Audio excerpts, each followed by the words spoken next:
Primero que nada, se les da la bienvenida a esta segunda jornada de disertaciones como parte de la vinculación con la comunidad del programa de maestría en Derecho Penal y Procesal Penal de la Universidad Estatal de Milagro. El día de hoy contaremos con la participación del abogado Jaime Yungaicela Jiménez, quien nos expondrá el tema sobre los delitos contra la libertad. En este caso, pues procedemos a darle la palabra al compañero, al doctor Jaime Yungaicela, para que inicie con su exposición.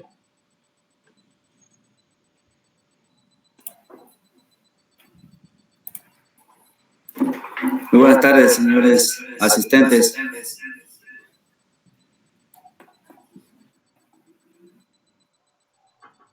Doctor, parece que hace eco con su...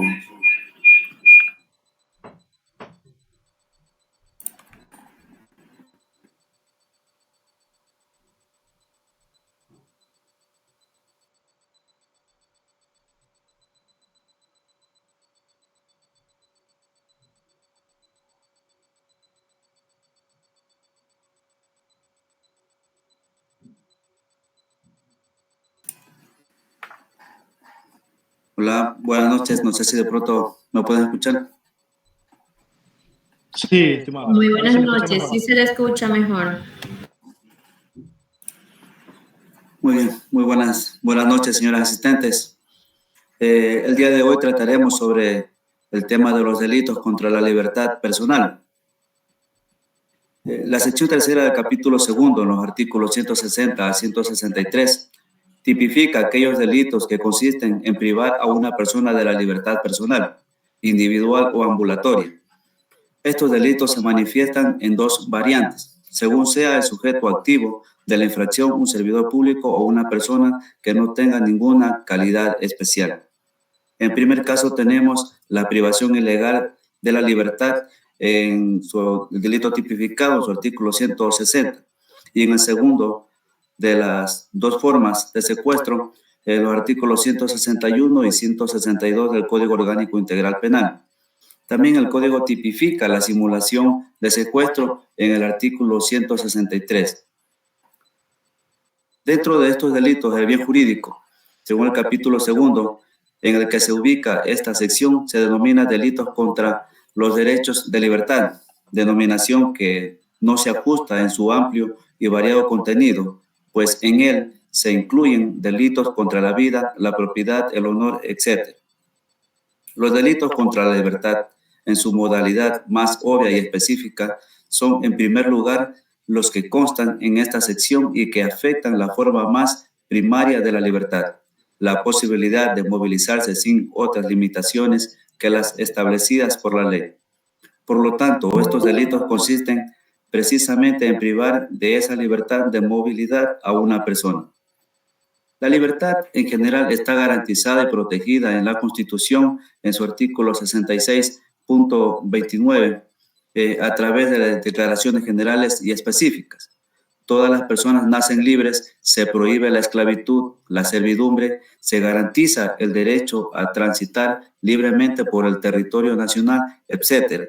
Y en el artículo 77.1, entre las garantías del debido proceso, se señala que la privación de la libertad se aplicará excepcionalmente cuando sea necesaria para garantizar la comparecencia de una persona a proceso o para asegurar el cumplimiento de la pena, siempre con las formalidades establecidas en la Constitución y en la ley.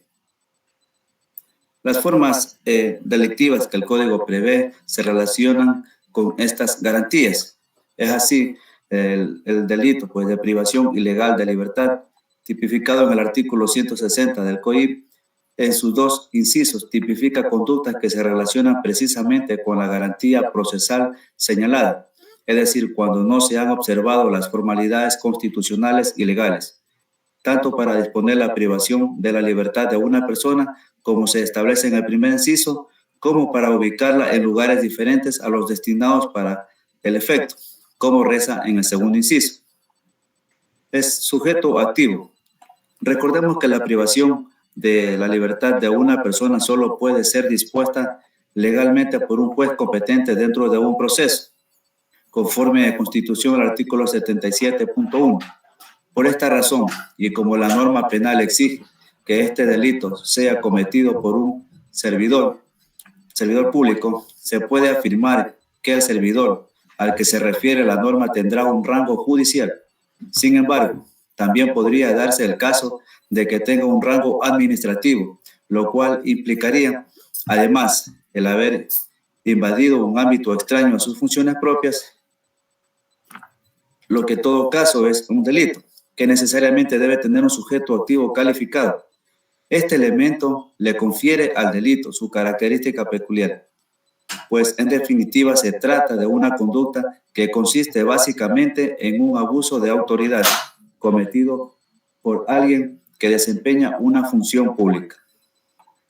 También debemos señalar que el servidor público, como sujeto activo del delito, puede haber procedido en forma directa o privar ilegalmente de la libertad a una persona, o puede haber dado la disposición para que agentes de la autoridad procedan de esta manera. En tal caso, como habrá que examinar la eventual responsabilidad de los que recibieron y ejecutaron la orden ilegal, el principio general aplicable para los casos de obediencia debida prevé dos alternativas. Si la orden recibida era aparentemente legal, en cuyo caso el que la obedeció no tendría responsabilidad alguna, o si era manifiestamente ilegal, en cuyo caso sí compartiría responsabilidad con el superior que dio la orden. La ilegalidad. El elemento de la primera modalidad del delito, la prevista en el primer inciso del artículo 160, es la ilegalidad de la privación de la libertad. Esta exigencia de la ley la convierte en una norma penal en blanco, pues para establecer que el delito se ha cometido hay que remitirse a las normas procesales que determinan en qué casos y con qué requisitos se puede ordenar la privación de la libertad de una persona.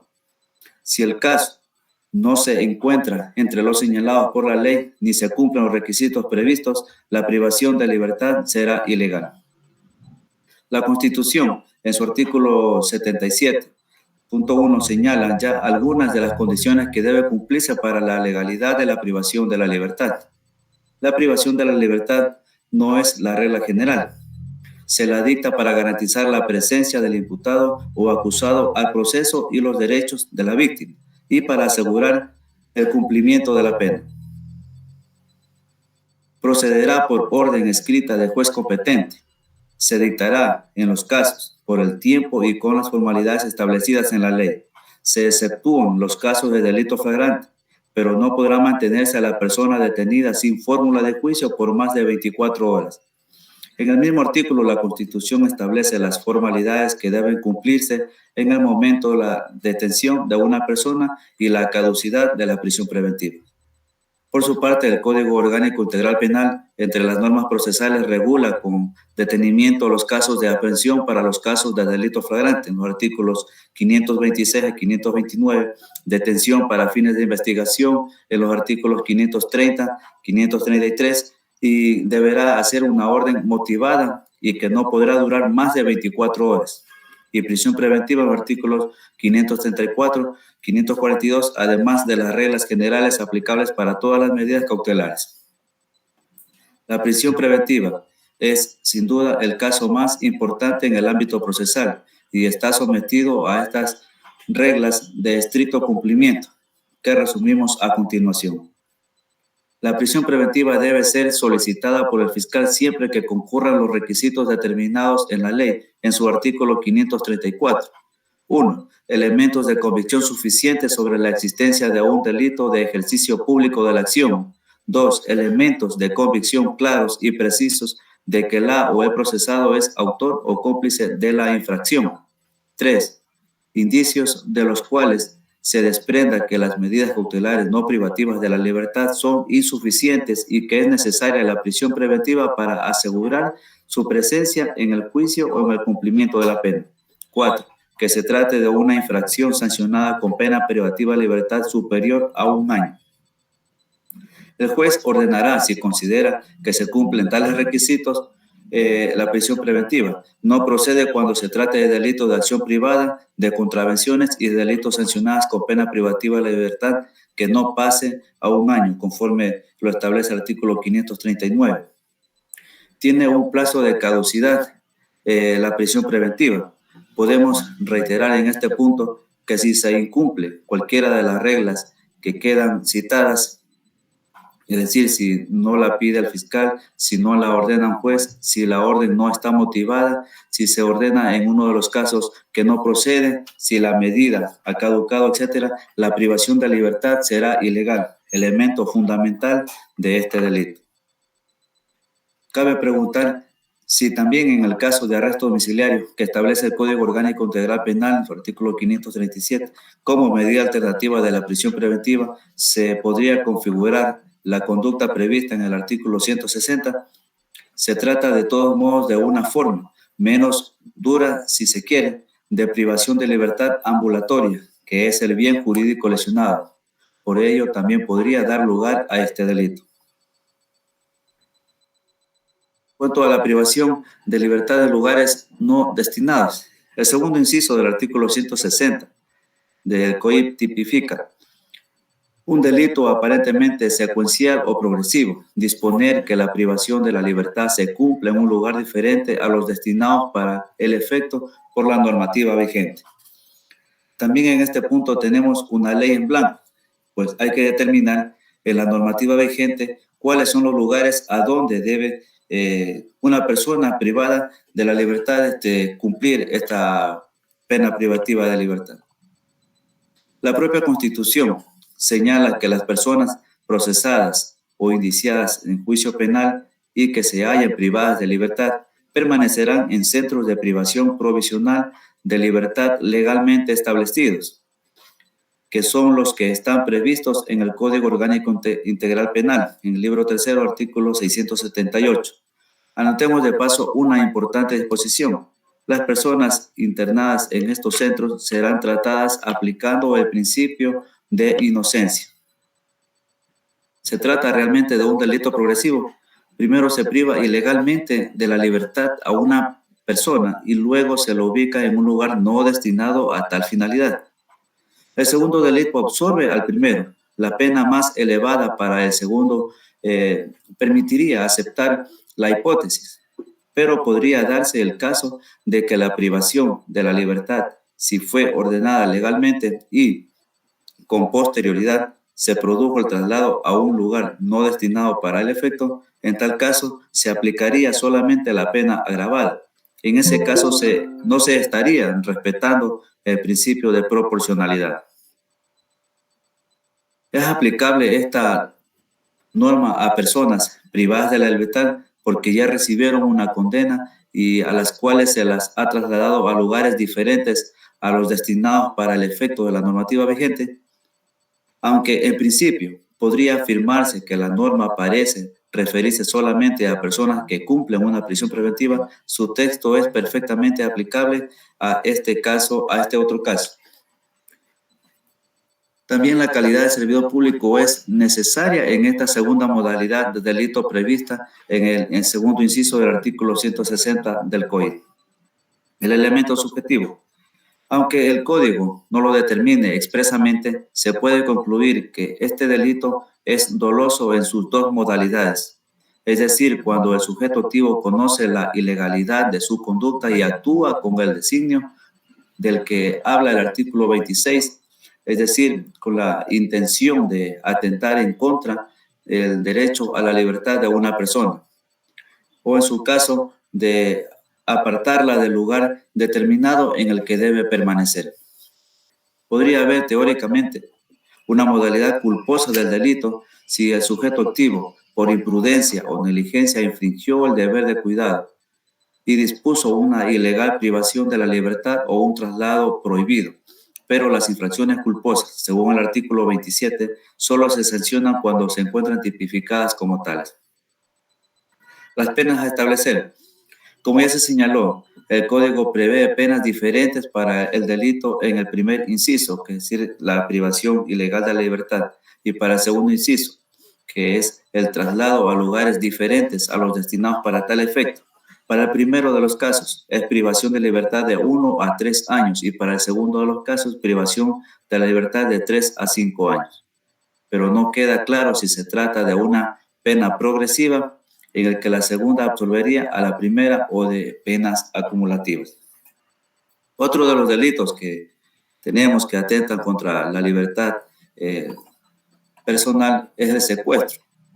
El secuestro en el código anterior se denominaba plagio. Es, en términos estrictos, la privación de la libertad cuando el sujeto activo no es servidor público o, siéndolo, no actúa en esa calidad. La forma simple de secuestro está establecida en el artículo 161. Se prevé una forma agravada a la que denomina secuestro extorsivo en el artículo 162 y una figura relacionada es la simulación de secuestro, delito tipificado en el artículo 163 del Código Orgánico Integral Penal. La conducta típica de secuestro, en el artículo 161, mediante la utilización de 5 formas verbales, determina en qué consiste la conducta típica. Privar de la libertad, retener, ocultar, arrebatar o trasladar a lugar distinto a una o más personas. Esta realidad bastaría la primera forma verbal, pues arrebatar es equivalente a privar a una persona de la libertad, en tanto que la acción de retenerla o mantenerla en un sitio o de ocultarla debe ser en todo caso con privación de la libertad de movilidad o ambulatoria y de trasladarla a un lugar distinto para que constituya delito. Será necesario que previamente se le haya privado de la libertad. Ahora bien, la privación de la libertad puede ser absoluta. El secuestro consiste en estar encerrado en una habitación, en una celda, en un desván y hasta en un agujero, o así reducido mediante cuerdas o cadenas a una persona casi total, impidiendo totalmente su inmovilidad, pero podría tener también cierta capacidad de movimiento dentro de una vivienda y hasta al aire libre, en un lugar cuestionado por designado por los secuestradores.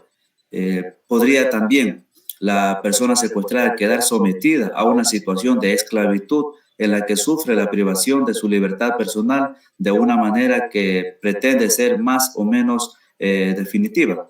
Claro que la esclavitud está calificada por el Código como un delito contra la humanidad, como las exigencias propias para tales delitos.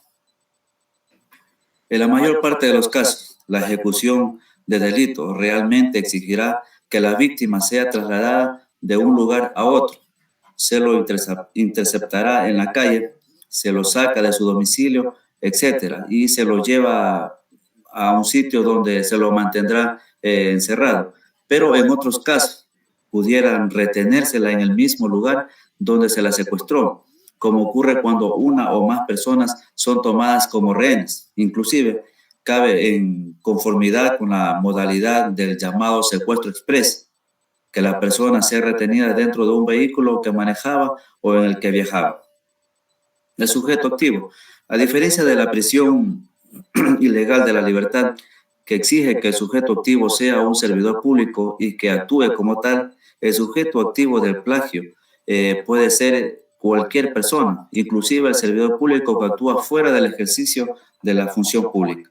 El sujeto pasivo, en este caso, en cuanto al sujeto pasivo, tampoco la ley establece ninguna limitación, por tanto puede serlo cualquier persona, aún un niño de corta edad o una persona que, por discapacidad o enfermedad, esté en forma temporal o permanente en imposibilidad física de movilizarse por sí mismo.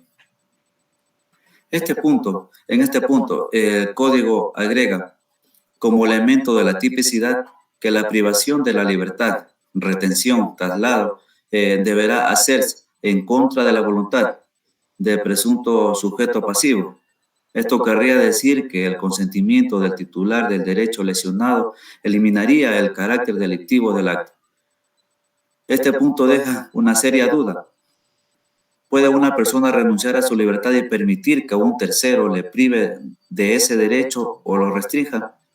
o la oposición de la persona se refiere solamente al traslado, que es la última de las situaciones numeradas en este artículo.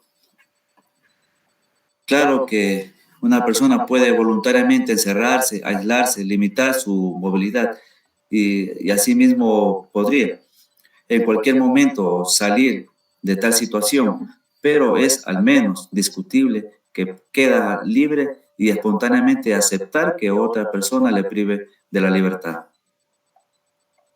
El secuestro es un delito permanente que se consuma en el momento mismo del apoderamiento, pues la consumación se prolonga mientras dure la privación de la libertad. La duración puede ser breve o puede extenderse por largo tiempo, durante el cual el secuestrado puede ser trasladado de un lugar a otro. Estas características del delito plantean, como todos los delitos permanentes, la necesidad de determinar el tiempo y el lugar del delito para efectos de la aplicación temporal y espacial de la ley penal. En cuanto al primero, si durante el secuestro se reformó la ley, se aplicará la que sea más benigna, en conformidad con los principios generales, y en cuanto al plazo de prescripción, se lo empezará a contar cuando haya terminado la privación de libertad. En cuanto a lo segundo, sería aplicable el artículo 404, número 3 en el Código Orgánico Integral Penal, que establece que el juez competente sería, al parecer en este orden, el del lugar en que la persona fue aprehendida o detenida, en el del domicilio de la persona procesada o el de la capital de la República. El artículo 161 no enumera los medios a los que puede acudir el secuestrador para consumar la privación de la libertad. Es decir, cualquiera es suficiente para que exista el delito. En general, se utilizará violencia o amenazas para superar la eventual resistencia que podría oponer el sujeto pasivo, pero también se emplea en algunos casos el engaño. Este mecanismo se utiliza, por ejemplo, con niños de los cuales se apodera el secuestrador con un falso mensaje. En cuanto al elemento subjetivo, podemos indicar que aunque no se lo exprese explícita o implícitamente, es claro que el secuestro es un delito doloso, aunque podrían producirse conductas negligentes o imprudentes que en determinado momento atentarían contra la libertad ambulatoria. Dejar encerrada a una persona, por ejemplo, como medida precautoria o por error, pero reiteramos que las conductas culposas solo se sancionan cuando se encuentran tipificadas. Hay dos posibles situaciones de justificación de la privación de la libertad ambulatoria de una persona. El internamiento en hospitales psiquiátricos de personas que sufren perturbaciones mentales. Tal posibilidad está prevista en el Código Civil, en el artículo 487. En aquellos casos en que se temen daños causados a la propia persona o a terceros y deben ser autorizadas judicialmente. Es análogo el caso de la medida de seguridad prevista en el Código Integral Penal, en el caso de inimputable por trastorno mental. Por cierto que si se tratare de una medida injustificada, obtenida engañosamente para obligar a la persona a hacer algo o para impedir que lo haga, reaparecería en la figura penal. La aprehensión que puede ejecutar cualquier persona en caso de delito flagrante lo tipifica en el artículo 526 del Código Orgánico Integral Penal. En cuanto a la pena, podemos indicar que el secuestro sanciona con pena privativa de libertad de 5 a 7 años. Otro de los delitos que tenemos en cuanto a delitos en contra de la libertad personal es el secuestro extorsivo. Como ya se señaló, el secuestro extorsivo, tipificado en el artículo 162 del Código Orgánico Integral Penal, es una forma agravada de secuestro en razón de los propósitos que persigue el secuestrador, condición que le da el nombre a este tipo de delito. El secuestrador pretende obtener algo a cambio de la libertad del secuestrado. En definitiva, el delito exige, en primer lugar, la privación de la libertad en cualquiera de las formas señaladas en el artículo 161 y, Adicionalmente, la existencia de algún propósito. Los propósitos del delito. Para tal efecto, según el artículo 161, establece dos tipos de propósitos. Uno, cometer otra infracción. En este caso, estarían comprendidos los propósitos de carácter sexual, que en el código anterior tipificaban otros delitos como privación de libertad, el rapto, eliminado como el código integral. Por supuesto, el propósito del secuestrador podría estar la comisión de cualquier otra infracción. Obtener de la víctima o víctimas o de terceros a cambio de la libertad de dinero, bienes, títulos, documentos, beneficios, acciones u omisiones que produzcan efectos jurídicos que alteren de cualquier manera sus derechos. Este sería el otro de los motivos, los propósitos. Aunque en la mayoría de los casos lo que pretende el secuestrador es el pago de algún rescate en dinero o bienes, no son descartables las otras motivaciones, algunas de las cuales puede plantear exigencias de complejo cumplimiento, dejar de hacer algo o, por ejemplo, ¿no? que hagan o obligarlas a realizar alguna actividad. Con cualquiera de tales propósitos, el delito se tipifica. Finalmente, cabe señalar que no hace falta para la consumación del delito que éste se agote, es decir, que el propósito se haya cumplido.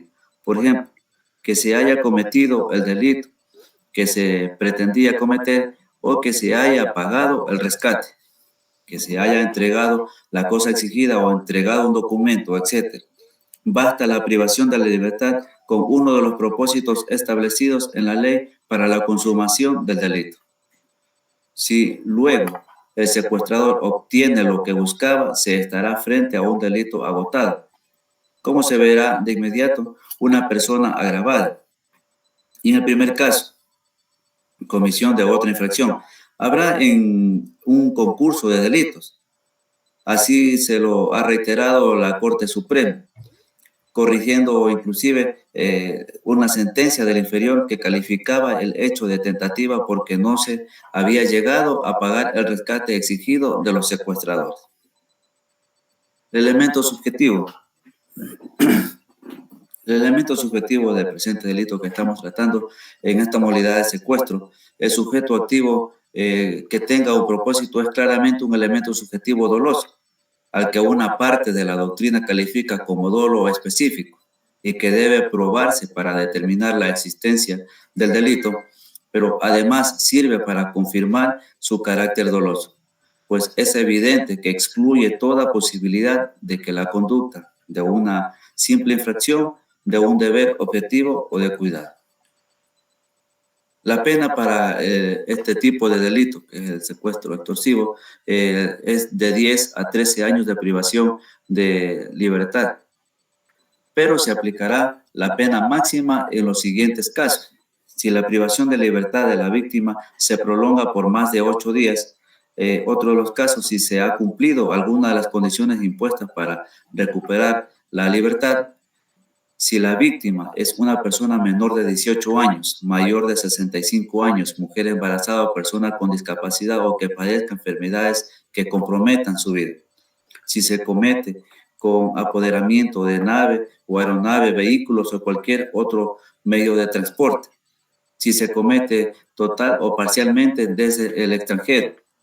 Si la víctima es entregada a terceros a fin de obtener cualquier beneficio o asegurar el cumplimiento de la exigencia a cambio de su liberación.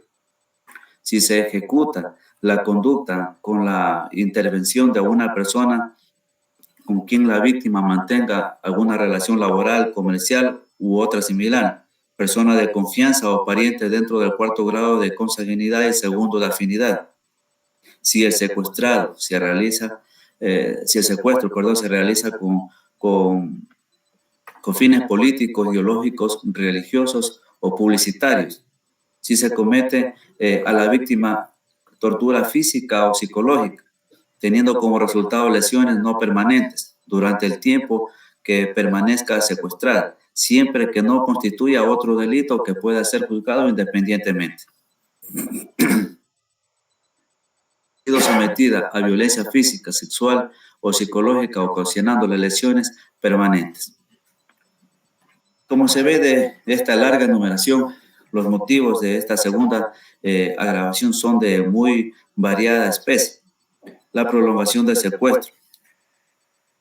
Da lo mismo 9 días que varios años. La realización de propósito, la calidad de las personas, determinadas finalidades que no están enunciadas en la descripción típica, los actos realizados en contra del sujeto pasivo, que sí constituyen delitos, serán sancionados separadamente.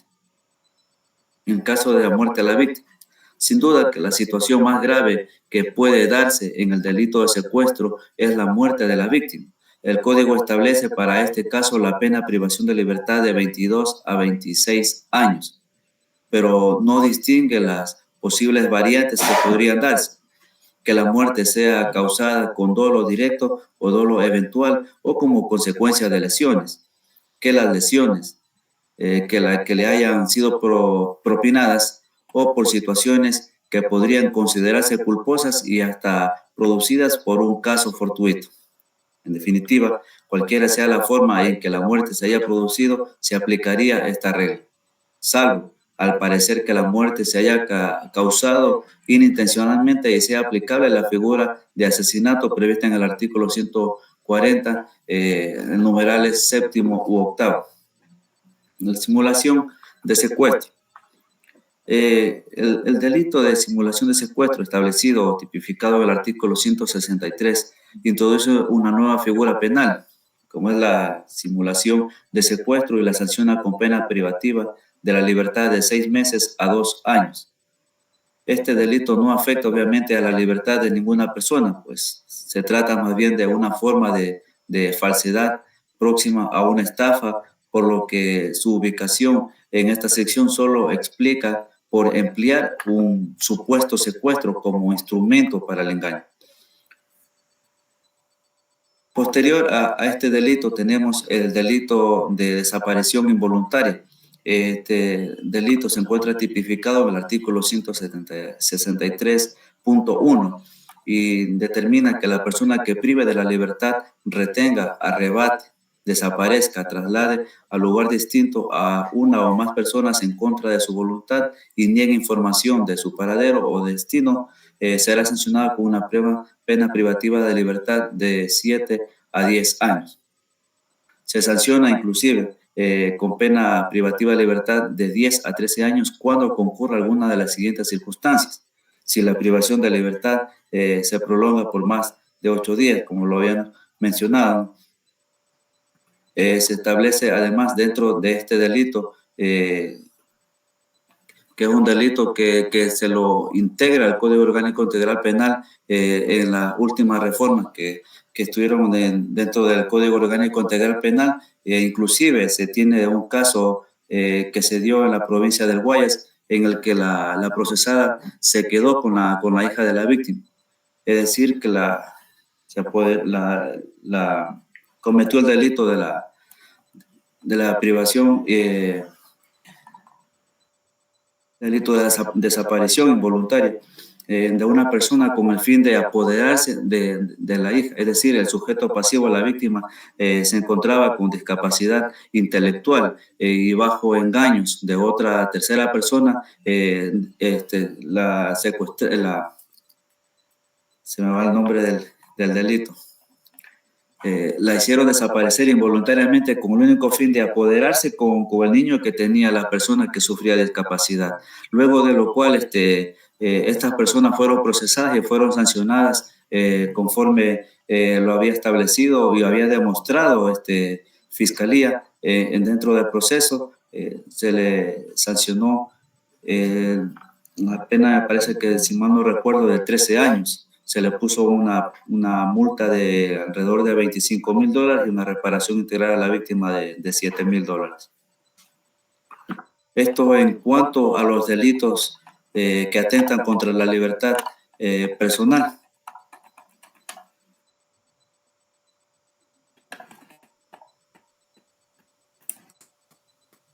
Para poder también tener una idea de pronto No sé si el compañero nos podría ayudar, que dentro de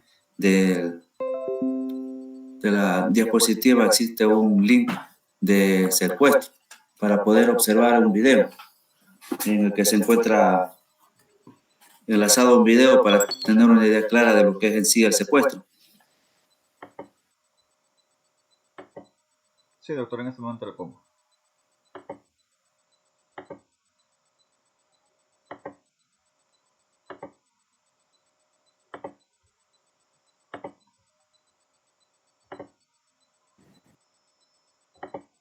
En la antigua Grecia, el rapto ritual surgió como una de las maneras más honrosas para contraer matrimonio. Sin embargo, el estallido de la guerra extendió su práctica a otros fines, como la esclavitud y el comercio sexual, lo que definió su categoría de crimen. La evolución del secuestro a través de la historia es el tema que vamos a abordar en este capítulo del origen del delito.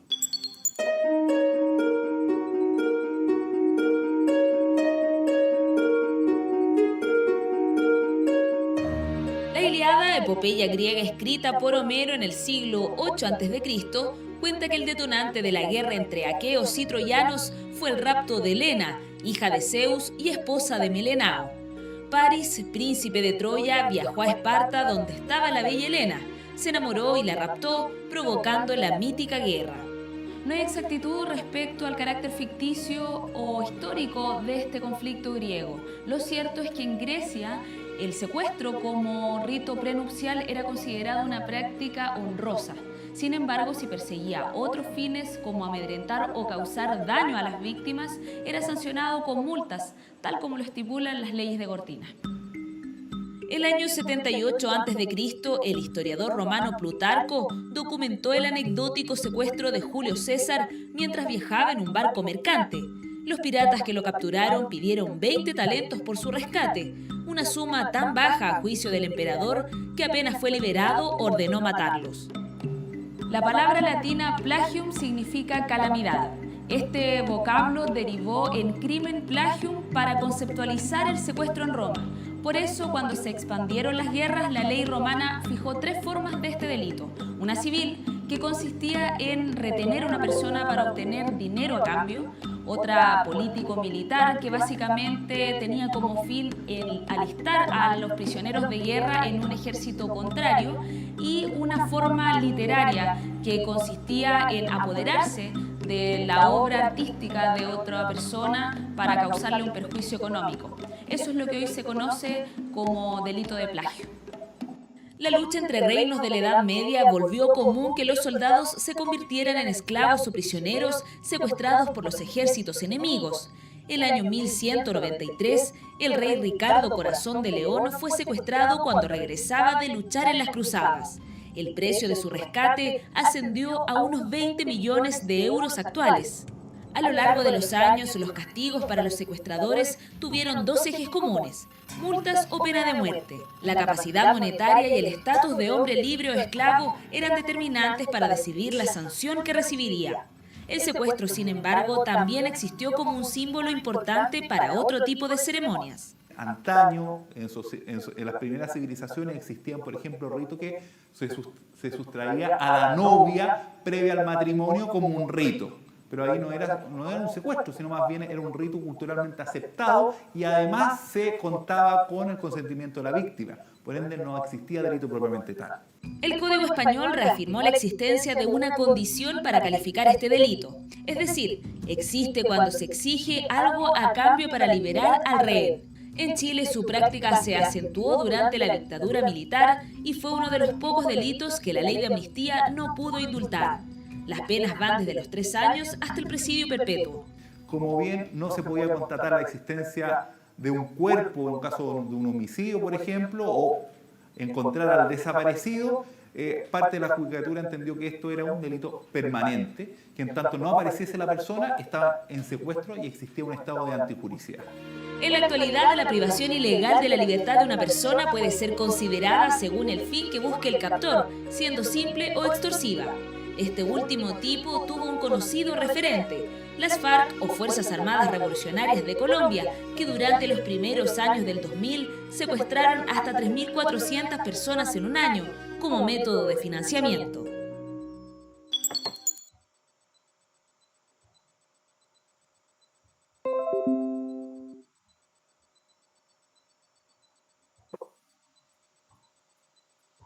Bien, señoras asistentes, como pudieron observar, en el video fue explícito de pronto decir cómo se origina en sí el secuestro y hasta la actualidad, lo que se sanciona la actuación del sujeto activo como el sujeto pasivo.